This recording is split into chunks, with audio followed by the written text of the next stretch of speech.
জ্বালানি তেলের সংকটের বিষয়ে জানাতে নারায়ণগঞ্জ থেকে যুক্ত হচ্ছেন সহকর্মী রাশেদুল ইসলাম রাজু। আমরা সরাসরি যুক্ত হব তার সাথে।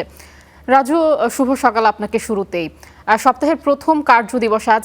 পেট্রোল পাম্পগুলোতে তেল সরবরাহ কি স্বাভাবিক দেখছেন কিনা আজ? আজ সকাল থেকেই আসলে নারায়ণগঞ্জের যেসব পেট্রোল পাম্প গুলো রয়েছে এগুলোতে আসলে তেল সরবরাহ বন্ধ রয়েছে। আমি এখানে সকালে এসেও যে এখন যে পেট্রোল পাম্পটি রয়েছে এখানেও আসলে একই অবস্থা দেখতে পেয়েছি।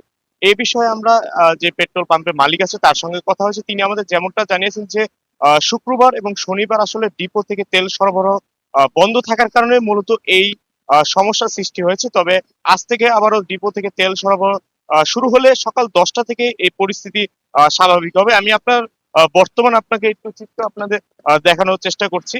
আহ, আহ, গত 3 দিন ধরে মূলত নারায়ণগঞ্জে এই মূলত সমস্যা আসলে চলছে। এই অনেকে তেল আসলে না পেয়ে আসলে অনেকে ফেরত চলে যেতে হচ্ছে। আর এই বিষয়ে আমরা যে ডিপোর যে মালিকগুলো রয়েছে নারায়ণগঞ্জে, আপনি জানেন যে 3টি তেলের ডিপো রয়েছে, পদ্মা, মেঘনা, যমুনা।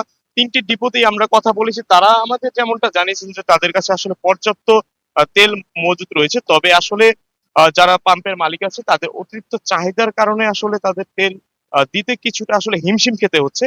একই বিষয় আসলে পাম্প মালিক যারা রয়েছেন তারাও একই দাবি করছেন যে যারা গ্রাহক আছেন তারা আসলে চাহিদা বেশি করছেন। পাশাপাশি গ্রাহকদের মধ্যে আসলে আতঙ্কিত তেল থাকবে না এমন আসলে একটা আতঙ্ক থেকেই মূলত মানুষ আর কি এই তেলের চাহিদাটা বেশি দেখাচ্ছে। আর আমি বর্তমানে যে ফিলিং স্টেশনটি রয়েছে, শ্যামস ফিলিং স্টেশন, এটি হচ্ছে ঢাকা চট্টগ্রাম মহাসড়কের মৌচাক এলাকায়, যেখানে মোটরসাইকেল থেকে শুরু করে মহাসড়কে চলাচলরত বিভিন্ন ধরনের যানবাহন তেল এখান থেকে সংগ্রহ করা হয়ে থাকে।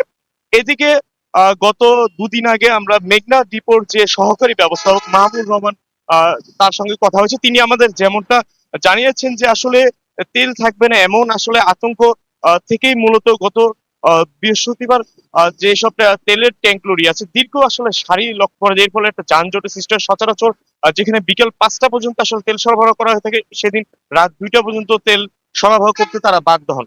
আর গত শুক্রবার শনিবার 2 দিন বন্ধ, আজ থেকে আবারও নতুন করে শুরু হবে। এই জন্য এখানকার যে ফিলিং স্টেশনের মালিক রয়েছেন নারায়ণগঞ্জে, তারা আশা করছেন যে আজ থেকে আবারও তেল সরবরাহ শুরু হলে আশা করছে যে তারা তখন হয়তো এমন সমস্যা হয়তো আর থাকবে না।